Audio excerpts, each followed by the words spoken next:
Horas mati kita sangguhna. Selamat hari Minggu. Kita akan memulai ibadah kita. Marilah kita mengucap syukur kepada Allah yang Maha Kasih yang telah menghantarkan kita sehingga tetap sehat hingga hari ini. Sekarang kita sudah memasuki minggu ke-20 setelah Trinitatis. Terpujilah Allah di semua hidup kita dan kiranya Dia mendahului seluruh langkah kita. Janganlah berhenti memuji dan memuliakan Dia, supaya Dia yang memimpin jalan kita. Marilah kita memuji Allah, bernyanyi bagi Allah, kita muliakan Dia dalam hidup kita.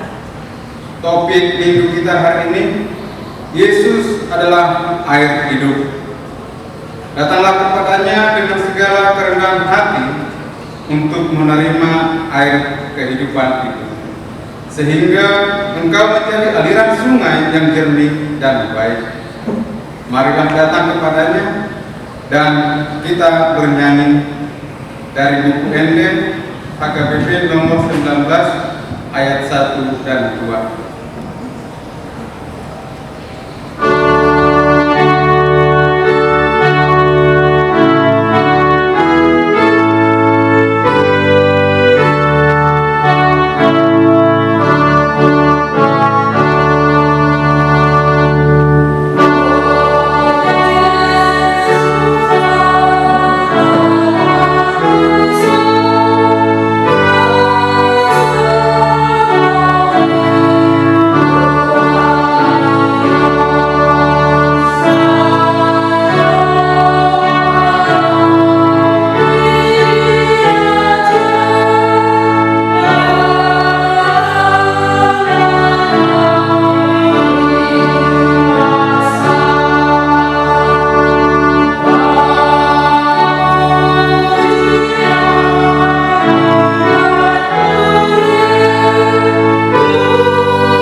Di dalam nama Allah Bapa dan nama anaknya Tuhan Yesus Kristus dan nama Roh Kudus yang menciptakan langit dan bumi. Amin. Tetapi oleh Dia kamu berada dalam Kristus Yesus, yang oleh Allah telah menjadikan hikmat bagi kita. Ia membenarkan dan meluruskan dan menebus kita. Haleluya.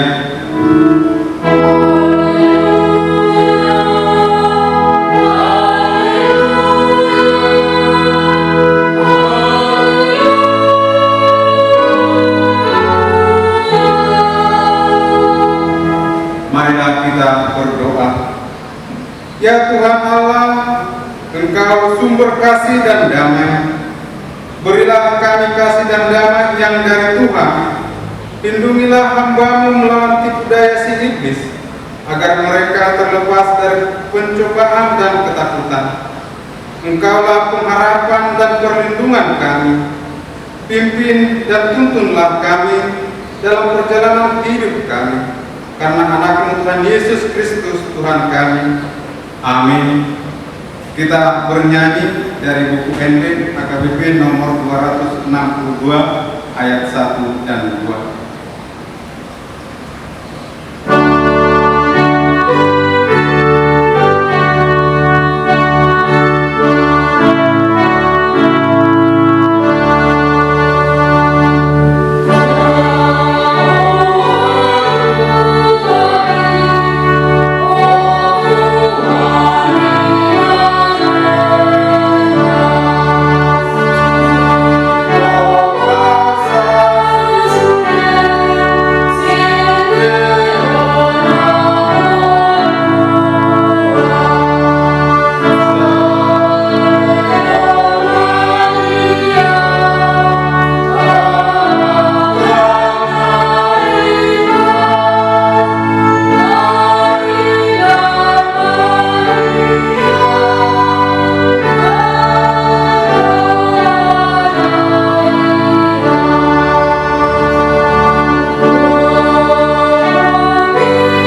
Hukum Tuhan yang ditetapkan untuk kita pada minggu ke-20 setelah Trinitatis tertulis dalam Titus 1 sampai ke 10. Dengarlah hukum Tuhan. Yang pertama, Akulah Tuhan Allahmu, jangan ada padamu Allah lain di hadapanmu. Kedua, jangan perbuat bagimu patung yang menyerupai apapun yang ada di langit, atau yang ada di bumi, atau yang ada di dalam air di bawah bumi, untuk disembah atau dituruti. Ketiga, jangan menyebut nama Tuhan Allahmu dengan sembarangan, sebab Tuhan akan menghukum orang yang menyia-nyiakan namanya. Keempat, ingat dan kuduskanlah hari Sabat. 6 hari lamanya engkau akan bekerja dan melakukan segala pekerjaan. Tetapi hari ke-7 adalah hari Sabat Tuhan Allahmu. Maka jangan melakukan sesuatu pekerjaan, engkau atau anakmu laki-laki, atau anakmu perempuan, atau hambamu laki-laki, atau hambamu perempuan, atau hewanmu, atau orang asing yang berada di tempat kediamanmu. Sebab pada 6 hari lamanya Tuhan menjadikan langit dan bumi, laut dan segala isinya, dan Ia berhenti pada hari yang ke-7. Itulah sebabnya Tuhan memberkati hari Sabat dan menguduskannya. Kelima, hormatilah ayah dan ibumu, supaya lanjut umurmu di bumi yang diberikan Tuhan Allahmu kepadamu. Keenam, jangan membunuh. Ketujuh, jangan berzina. Kedelapan, jangan mencuri. Kesembilan, jangan mengucapkan saksi dusta terhadap sesamamu manusia. Kesepuluh, jangan mengingini rumah sesamamu. Jangan mengingini istrinya, atau hambanya laki-laki, atau hambanya perempuan, atau lembunya, atau keledainya, atau apapun yang dimiliki sesamamu. Bagaimana firman Tuhan tentang ke-10 hukum itu?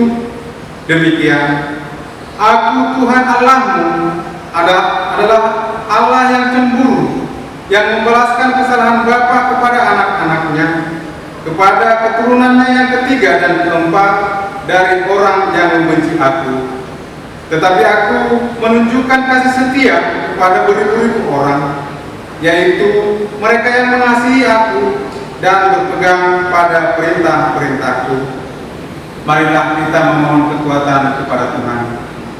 Ya Tuhan Allah, kuatkanlah kami melakukan yang sesuai dengan hukum-Mu. Amin. Kita bernyanyi dari buku Ende HKBP nomor 179 ayat 1 dan 2.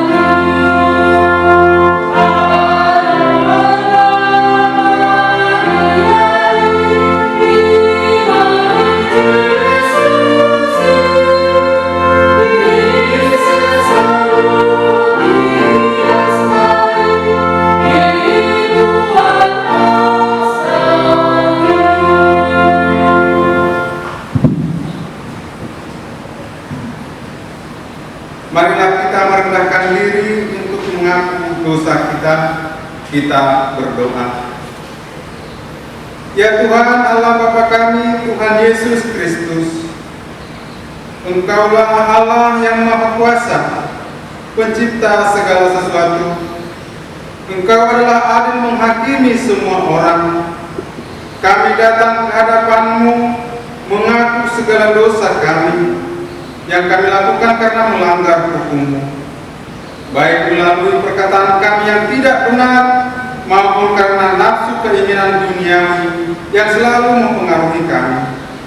Kami patut mendapat murka Tuhan akibat dosa kami itu.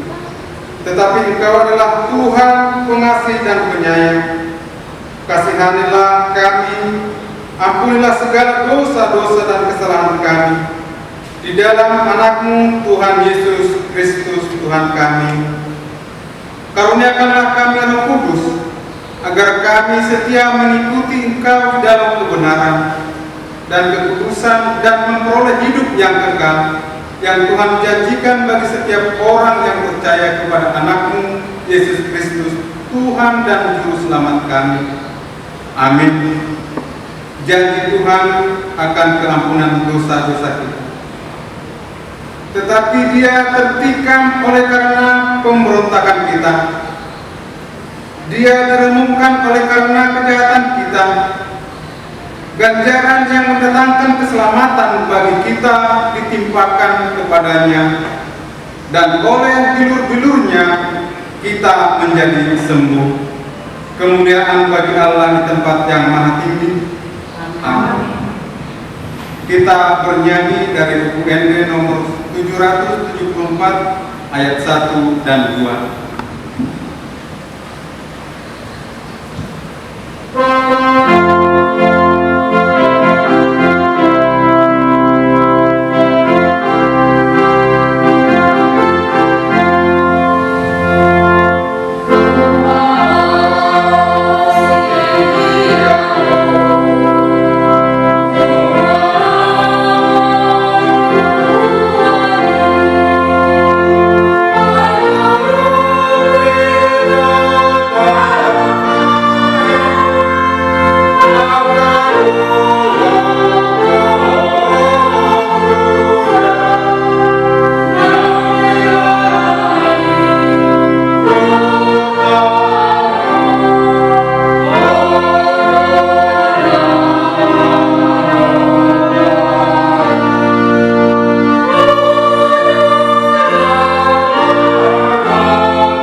Firman Tuhan yang menjadi epister pada minggu ke-20 setelah Trinitatis ini tertulis dalam 1 Raja-Raja 17 ayat 1 sampai 6. Demikian firman Tuhan. Lalu berkatalah Elia orang Tisbe dari Tisbe Gilead kepada Ahab, yang kulayani, sesungguhnya tidak akan ada embun atau hujan pada tahun-tahun ini, kecuali kalau Engkau katakan. Kemudian nama firman Tuhan kepadanya, pergilah dari sini, berjalanlah ke timur dan bersembunyilah di tepi sungai Kerit, di sebelah timur sungai Yordan. engkau dapat minum dari sungai itu, dan burung dapat terbang bergerakan untuk menerjemahkan engkau di sana. Lalu dia pergi dan dia melakukan seperti firman Tuhan. Dia pergi dan dia di tepi sungai Kerit, di sebelah timur sungai Yordan. Pada waktu pagi karena petang, burung dapat membawa roti dan daging kepadanya, dan ia minum dari sungai itu. Demikianlah firman Tuhan. Berbahagialah orang yang mendengarkan firman Tuhan serta serta memeliharanya dalam hatinya. Amin. Kita bernyanyi dari buku ND nomor 673 ayat 1 tambah 4.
Marilah kita bersama-sama mengaku iman kepercayaan kita sebagaimana teman-teman seiman di seluruh dunia.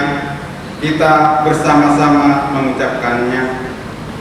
Aku percaya kepada Allah, Bapa yang Maha Kuasa, Khalik langit dan bumi.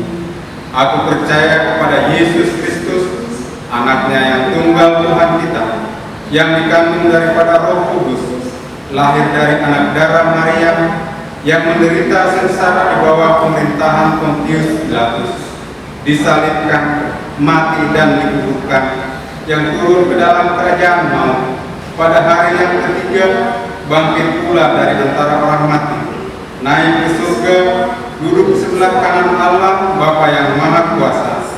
Dari sana akan datang kelak untuk menghakimi orang yang hidup dan yang mati.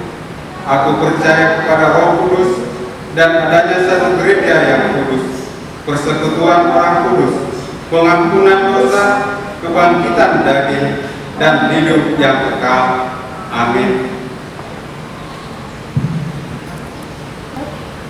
Warta jemaat untuk kita minggu ini bisa kita baca di WA grup HKBP Sukatan. Terima kasih. Kita bernyanyi dari buku ini nomor 695 ayat 1 dan 2.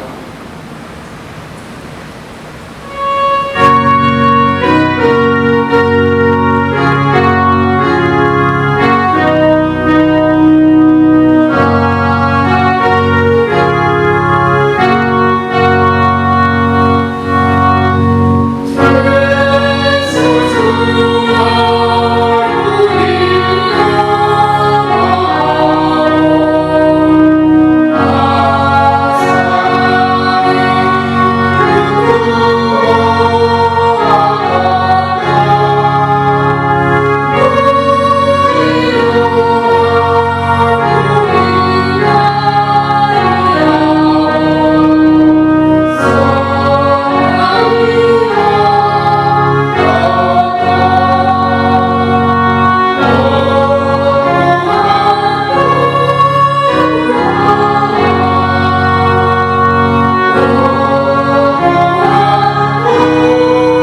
sejahtera Allah yang melampaui segala akal, itulah kiranya yang memelihara hati dan pikiran saudara di dalam Kristus Yesus Tuhan kita.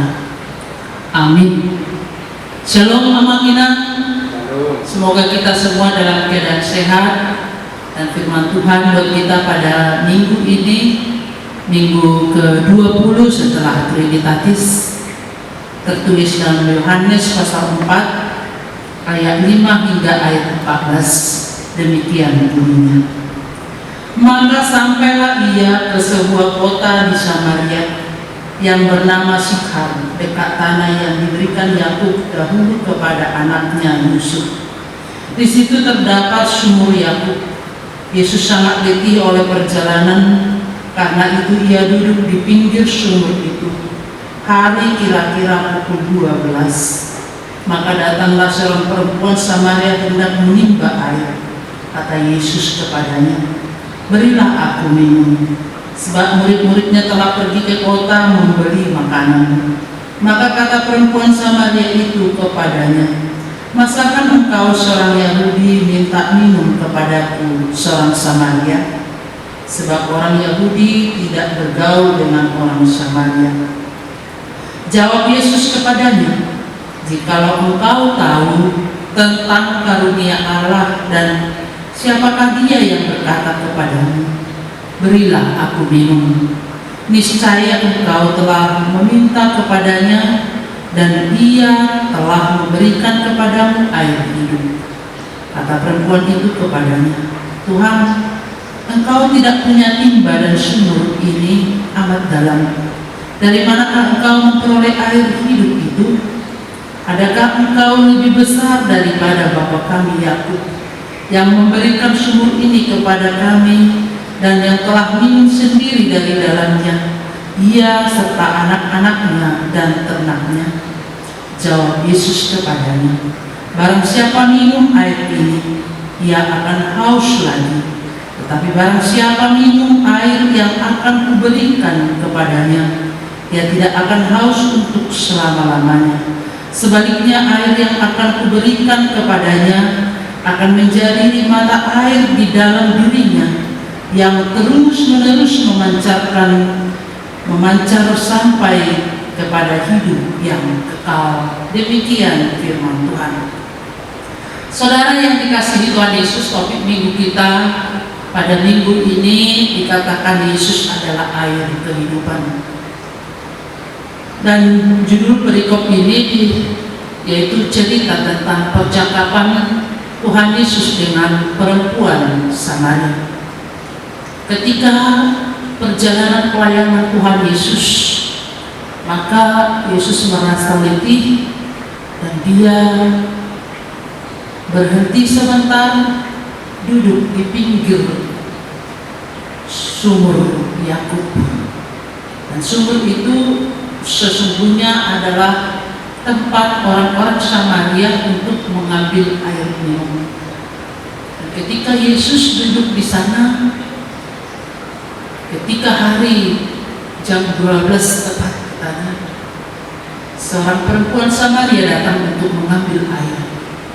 Dan disitulah awal dari dialog atau percakapan antara Yesus dengan perempuan Samaria tersebut. Bapak Ibu Saudara, kita mau melihat apa yang menjadi pesan daripada nats firman Tuhan ini bagi kita. Nats firman Tuhan ini menceritakan bagaimana tentang dialog atau perjumpaan antara Tuhan Yesus dengan perempuan Samaria. Tapi ada beberapa hal yang sangat-sangat penting yang kita lihat di dalam cerita ini, yang menjadi pelajaran bagi kita dan juga pelajaran bagi bangsa Israel, bangsa Yahudi, dan termasuk juga orang Samaria ketika itu. Banyak perubahan atau hal-hal yang dirombak oleh Tuhan Yesus dari tradisi kebiasaan orang-orang zaman itu. Bapak Ibu Saudara, kita belajar yang pertama, Tuhan Yesus merombak tembok pemisah antara Yahudi dan Samaria. Sesungguhnya perjalanan dari Yerusalem ke Galilea sesungguhnya akan lebih singkat jika mereka melewati Samaria. Namun karena ada tembok pemisah antara Yahudi dan Samaria, tembok pemisah itu bukan bangunan tembok Bapak Ibu Saudara, tapi ada gap di hati mereka yang tidak bisa mereka rombak dari dirinya, bahwasanya ada perbedaan bangsa Yahudi dengan Samaria. Maka apabila ada perjalanan orang Yahudi dari Yerusalem menuju Galilea, sesungguhnya tadi menurut petanya itu adalah lebih singkat jalannya ketika mereka dari Yerusalem ke Galilea melintasi Samaria. Tetapi selama ini karena ada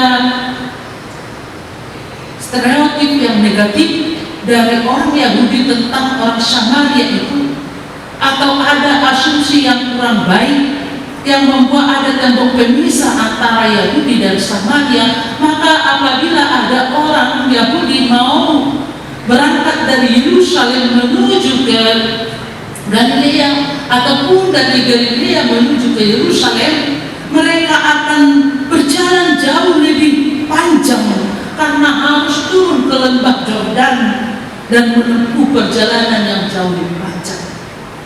Sekarang Tuhan Yesus merombak stereotip yang negatif ini, tembok pemisah antara satu bangsa dan bangsa yang lain ini, antara Yahudi dan Samaria ini.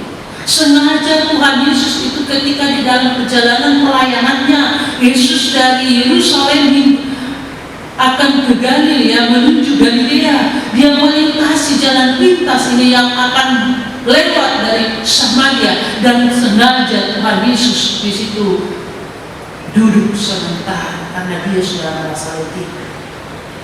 Ini Bapak Ibu Saudara bukan secara kebetulan sesungguhnya, tetapi Tuhan Yesus mau merombak tembok pemisah yang telah dibuat oleh bangsa Yahudi dan bangsa Samaria. Orang Samaria itu yang membeda-bedakan satu bangsa atau satu suku bangsa. Yesus sengaja melintasi perjalanan itu melewati Samaria dan duduk di tepi sumur Yakub. Bapak Ibu Saudara, apa yang mau dikatakan di sini? Tuhan Yesus merombak cara pikir yang tidak benar. Karena ada satu kelompok yang merasa lebih superior, karena ada satu kelompok yang merasa lebih hebat. Cara khusus di sini bangsa Yahudi menganggap mereka eksklusif, lebih hebat karena bangsa pilihan Tuhan, sehingga mereka menutup diri untuk bersekutu atau untuk bergaul dengan bangsa-bangsa lain. Mereka mengkotakkan dirinya, membuat eksklusif kehidupannya. Ini sekarang Bapak Ibu Saudara sengaja dirombak oleh Tuhan Yesus. Tuhan Yesus membongkar stereotip negatif yang telah dibuat oleh bangsa Yahudi terhadap orang Samaria itu. Yesus sengaja duduk di tembok sumur Yakub. Dan ketika itu Bapak Ibu Saudara kita lihat apa yang terjadi. Yang kedua, yang sangat-sangat luar biasa yang dirombak oleh Tuhan Yesus dari cara pikir, cara pergaulan, budaya orang Yahudi dan Samaria ketika itu. Ketika Yesus duduk di tepi sumur Yakub, itu katanya tepat jam 12, seorang perempuan Samaria datang mengambil air untuk menimba air. Yang menjadi pertanyaan, kenapa perempuan Samaria ini harus datang di siang hari bolong hari? Yang biasanya orang menimba air itu pagi atau sore. Tetapi memang di sini kita lihat sejarah kehidupan perempuan Samaria ini.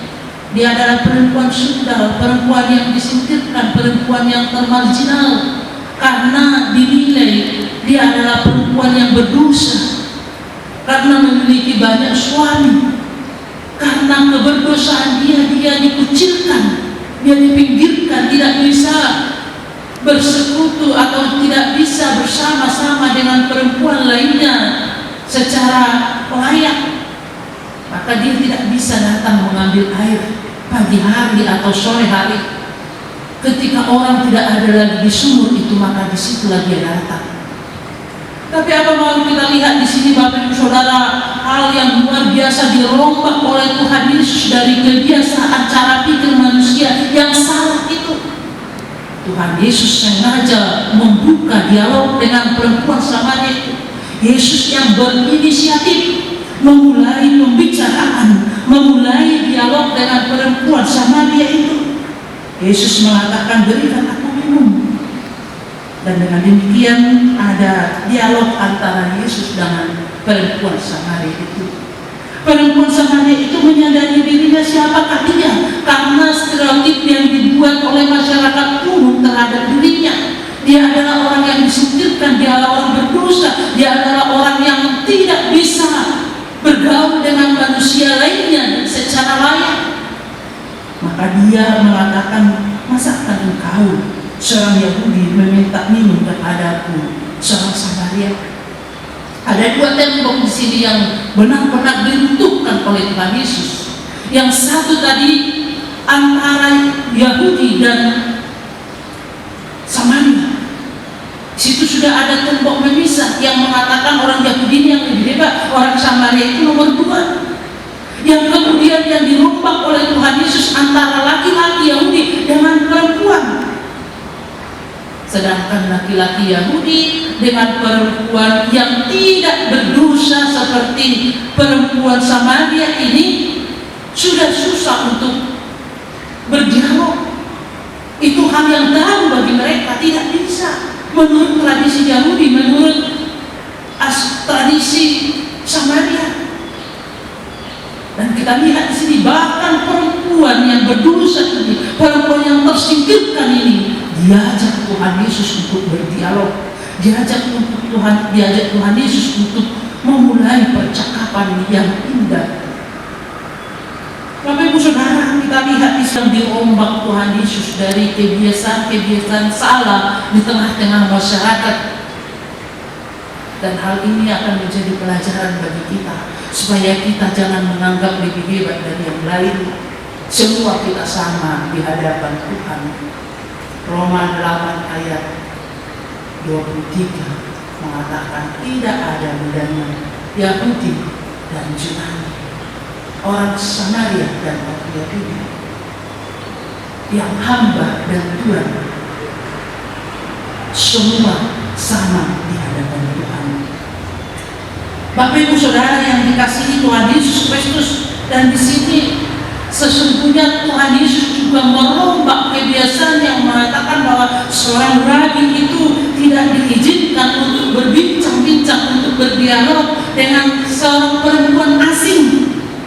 Tapi Yesus telah melanggar hukum dalam budaya Yahudi dan menegaskan bahwa laki-laki Yahudi dilarang untuk berkomunikasi dengan perempuan asing. Di sini Tuhan Yesus menunjukkan bahwasanya semua orang sama di hadapan Tuhan. Semua kita sama-sama orang berdosa. Semua kita sama-sama orang yang diselamatkan dari dosa. Semua kita sama-sama orang yang hina. Tetapi oleh karena belas kasihan dan anugerah karunia Tuhan, kita diangkat menjadi sama di hadapan Tuhan. Yang ketiga, Bapak Ibu Saudara, kita lihat dari nats ini bahwasanya Tuhan Yesus menunjukkan kepada dunia ini dan secara khusus kepada orang-orang Yahudi bahwasanya firman Tuhan itu atau keselamatan itu adalah keselamatan yang universal, keselamatan kepada semua orang, ke seluruh dunia, bukan hanya kepada orang-orang Yahudi yang walaupun memang sesungguhnya mereka adalah bangsa pilihan Tuhan, tetapi keselamatan itu harus sampai ke seluruh dunia. Itu di dalam Kisah Para Rasul 1 ayat 8 yang dikatakan bahwasanya Injil itu pertama di Galilea, kemudian ke seluruh Yahudi, kemudian ke seluruh Samaria dan sampai ke ujung bumi. Artinya Yesus sudah mulai membuka bahwasanya firman Tuhan itu, keselamatan itu, Injil itu bukan hanya milik satu suku saja, satu bangsa saja, tapi Injil itu adalah keselamatan, itu adalah keselamatan yang universal, keselamatan kepada semua bangsa. Yesus memulai dari Yahudi, dari orang-orang Galilea, kemudian masuk ke Samaria. Bapak Ibu Saudara yang dikasihi Tuhan Yesus Kristus, apa yang mau dikatakan di sini? Jangan ada di antara kita yang sombong rohani. Jangan ada yang menganggap lebih hebat, lebih kudus, lebih suci, lebih rohani, sehingga mengkotakkan diri, membuat dirinya eksklusif, tidak bergaul dengan siapapun, tidak bergaul dengan orang lain, menganggap orang lain itu orang berdosa yang tidak perlu untuk diperhatikan, yang tidak perlu untuk bergaul dengan mereka. Bapak Ibu Saudara, itu yang dibongkar oleh Tuhan Yesus di sini. Dan dengan kesediaan Tuhan Yesus tiba duduk di sumur Yakub di Samaria itu menunjukkan bahwasannya Yesus itu adalah Tuhan yang menjembatani segala pemisah yang ada di dunia ini. Tuhan yang rela membongkar gap-gap yang terjadi di dalam kehidupan. Tuhan yang benar-benar menjadi pendamai, yang mendamaikan semua orang. Karena itu Bapak Ibu Saudara, secara khusus di tengah pandemi COVID-19 ini, karena Tuhan Yesus telah membongkar tembok pemisah itu, mari kita juga saling mengasihi. Mari kita saling menolong, saling mendukung, saling berbagi. Jangan ada di antara kita tembok pemisah, karena semuanya itu kan dibongkar oleh Tuhan Yesus. Stereotip yang negatif terhadap orang lain, buang segalanya itu, karena kita tidak layak untuk menilai orang lain itu lebih rendah dari kita. Kita tidak layak menilai orang lain itu lebih inferior dari kita. Semua kita sama di mata Tuhan. Karena itu Bapak Ibu Saudara, di tengah pandemi COVID-19 ini, mari kita runtuhkan tembok pemisah itu. Mari bergandengan tangan, bekerja sama, bersama-sama untuk menghadapi pandemi COVID-19 ini. Bapak Ibu Saudara yang dikasihi Tuhan Yesus Kristus, kemudian kita lihat di sini bahwasanya perempuan Samaria itu yang dipandang sebagai orang berdosa, yang selama ini benar-benar dikucilkan oleh masyarakat banyak karena dia memiliki banyak suami. Tetapi di sini Yesus mengangkat dia dari keterkucilannya itu. Di Tuhan Yesus rela berdialog, berbincang-bincang dengan orang yang telah dikucilkan itu, orang yang telah disingkirkan itu. Bapak Ibu Saudara, sering dalam kehidupan kita bisa kita menghambat orang untuk datang kepada Tuhan Yesus, dan sengaja atau tidak sengaja kita mengkucilkan orang lain karena kita anggap lebih berdosa, lebih bersalah, lebih hina dari kita. Yesus merombak cara pikir yang seperti itu, supaya kita menganggap semua kita sama-sama orang yang dosa dan yang dikasihani Tuhan. Bapak Ibu Saudara, tradisi yang ada di sini tidak bisa menghambat Tuhan Yesus untuk berdialog dengan perempuan Samaria itu, karena anugerah, kasih, dan karena keselamatan yang sangat berharga itu yang ingin disampaikan oleh Tuhan Yesus kepada orang kecil, orang yang terpinggirkan, dan kepada orang yang dianggap hina. Harus sampai anugerah keselamatan itu. Bapak Ibu Saudara yang dikasihi Tuhan Yesus Kristus, luar biasa cara Yesus untuk mendekati perempuan Samaria ini. ada dialog yang indah. Yesus datang berdialog dengan perempuan itu, mulai diawali dari apa yang dilakukan oleh perempuan Samaria itu. Ketika itu perempuan Samaria mau menimba air dari sumur Yakub, dan disitulah Yesus memulai mengawali dialog mereka. Tuhan Yesus mengatakan, berikan aku minum. Maka perempuan itu menyadari dirinya dan mengatakan, masakan saya memberikan engkau minum. Dari dialog antara orang Samaria, perempuan Samaria itu dengan Tuhan Yesus, maka perempuan Samaria itu memahami bahwasanya Yesus adalah air kehidupan yang kekal. Yesus adalah sumber air kehidupan itu. Maka dengan demikian perempuan Samaria ini benar-benar mengakui bahwa Yesus adalah sumber kehidupan. Bapak Ibu Saudara, dengan dialog yang indah itu membuka pemahaman dan pengenalan perempuan Samaria terhadap Tuhan Yesus. Dengan dialog yang indah itu, sehingga perempuan Samaria ini menjadi agen pemberita firman Tuhan kepada orang lain.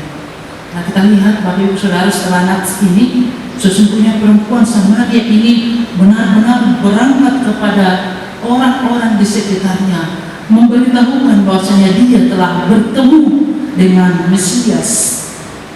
Aku tahu bahwa dia Mesias, katanya, yang datang dan memberikan segala sesuatu kepadaku. Itu menjadi pengakuan dari perempuan Samaria. Bapak Ibu Saudara, seperti tema dalam nats kita saat ini yang mengatakan Yesus adalah air hidup. Mari datang kepada Tuhan Yesus. Kita akan mendapatkan kepuasan. Dia akan memberikan kehidupan itu. Ketika iman kita gersang, datanglah kepada Tuhan Yesus. Maka kita akan disejukkan. Kita akan disirami dengan firman Tuhan. Disirami dengan kerohanian kita yang semakin bertumbuh di dalam Kristus. Dan itu semua bisa kita dapatkan bukan hanya ketika kita mendengar, bukan hanya ketika kita memahami firman Tuhan, bukan hanya ketika kita mengerti dengan firman Tuhan, tetapi ketika kita percaya kepada Tuhan Yesus, maka kita akan benar-benar menerima Yesus adalah air kehidupan. Air kehidupan yang mengalir di dalam hidup kita, yang memancar di dalam kehidupan kita. Dan dengan air kehidupan itulah kita akan berlangkah juga untuk menyirami kerohanian yang bersama, iman yang bersama. Karena kita telah menerima kehidupan yang kekal itu dari diri Tuhan Yesus Kristus. Yesus berfirman di kayu salib, aku haus. Sesungguhnya kehausan Tuhan Yesus di situ bukan haus secara fisik, karena haus secara fisik itu membuat kita akan haus lagi dan haus lagi. Dan itu yang dikatakan oleh Tuhan Yesus kepada perempuan Samaria ini. Tetapi kehausan Tuhan Yesus di situ, Tuhan Yesus haus melihat kita orang-orang berdosa ini supaya kembali kepada Tuhan Yesus. Tuhan Yesus haus melihat kita orang-orang yang jauh dari Tuhan ini supaya datang lagi di dalam iman yang teguh kepada Tuhan Yesus. Mari kita datang kepada Tuhan Yesus, bawa semua keluh kesah, kegersangan iman, maka kamu akan dipuaskan dan kita akan menjadi saluran air kehidupan di dunia ini, karena air hidup yang telah kita terima dari Tuhan Yesus. Jadilah menjadi saluran air kehidupan. Amin.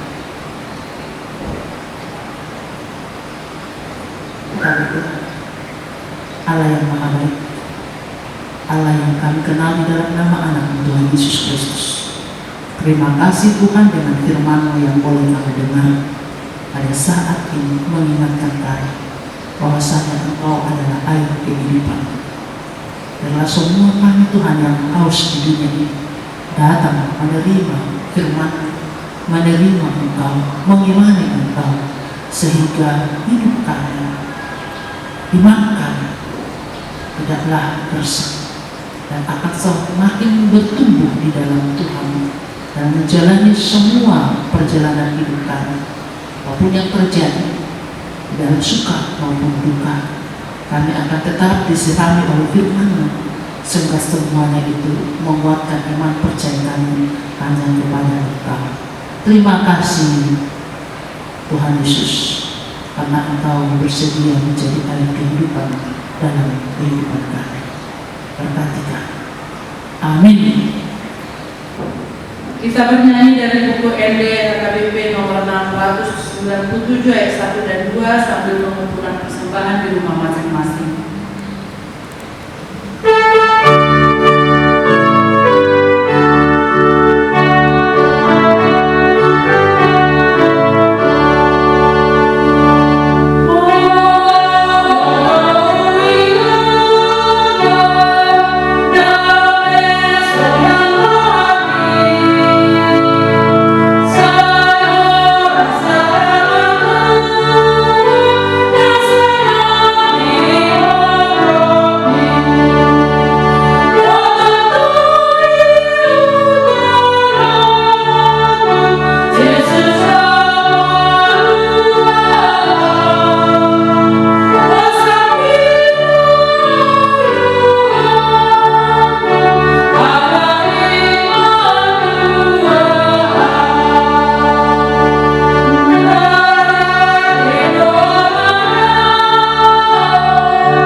Marilah kita berdoa untuk menyerahkan persembahan kita kepada Tuhan. Kita berdoa.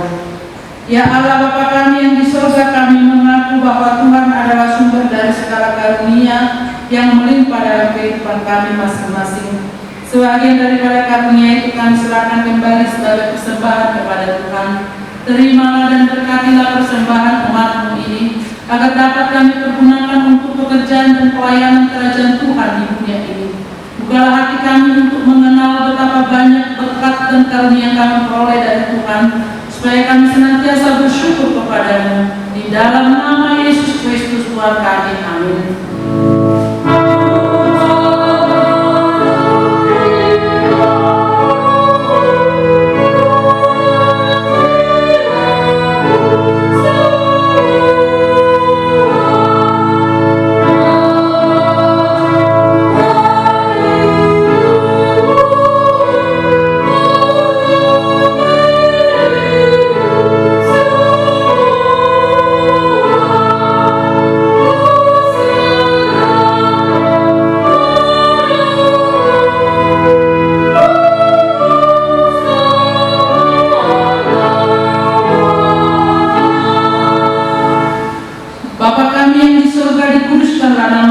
Datanglah kerajaan-Mu, jadilah kehendak-Mu di bumi seperti di sorga. Berikanlah kami pada hari ini makanan kami yang secukupnya, dan ampunilah kami akan kesalahan kami, seperti kami juga telah mengampuni orang yang bersalah kepada kami. Dan janganlah membawa kami ke dalam pencobaan, tetapi lepaskanlah kami daripada yang jahat. Amin.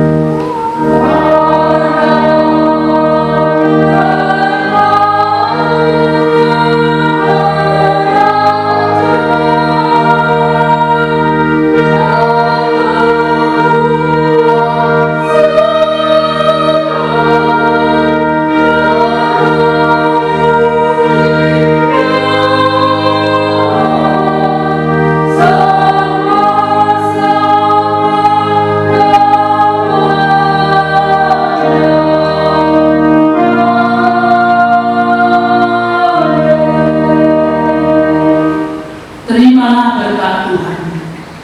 Tuhan memberkati engkau dan melindungi engkau. Tuhan menyinari engkau dengan wajah-Nya dan memberi engkau kasih karunia. Tuhan menghadapkan